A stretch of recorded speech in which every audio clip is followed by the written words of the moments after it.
வணக்க மக்களே. எங்கள் ஊரில் டிமார்ட் கடை திறந்துருக்காங்க. சரி, 1ஆம் தேதி ஆயிடுச்சு, மளிகை ஜாமான் வாங்கலாம்னு சொல்லிட்டு அங்கே போனோம்.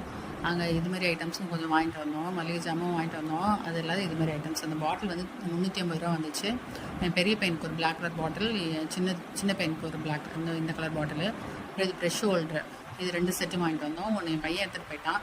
அதனால் இப்போ இதில் 3 தான் இருக்குது. அடுத்து வந்து இந்த ப்ரெஷ்ஷு வந்து ஓரலோட தான் 100 ரூபா. அது 2 பீஸ் இருந்துச்சு. ஒன்று ஒரு பையன் எடுத்துகிட்டு போயிட்டான். அடுத்தது வந்து இந்த பாட்டில் தான் எனக்கு ரொம்ப பிடிச்சது. 2 பாட்டில் வந்து 100 ரூபா வந்துச்சு. இதில் வந்து நான் ஒரு பர்பஸ்க்காக வாங்கிட்டு வந்திருக்கேன். அதை இன்னொரு முறை உங்களுக்கு காமிக்கிறேன். நல்லா இருந்தது பாட்டிலு. இது வந்து மேலே இருக்க மூடி வந்து பிளாஸ்டிக்கு. பாட்டில் நல்ல குவாலிட்டியாக நல்லா வெயிட்டாக இருந்துச்சு. நல்லா இருக்கேன்னு சொல்லிட்டு இதில் 2 பாக்ஸ் வாங்கிட்டு வந்தாங்க, 4 பாட்டில். அடுத்தது வந்து மல்டி பர்பஸ் ஸ்டாண்டு. எங்கள் வீட்டில் ஒரு ஹூக் தான் இருக்குது, ஒரு ஹேங்கர் தான் இருக்குது. அதனால ஒரு ஸ்டாண்ட் ஒன்று வாங்கிட்டு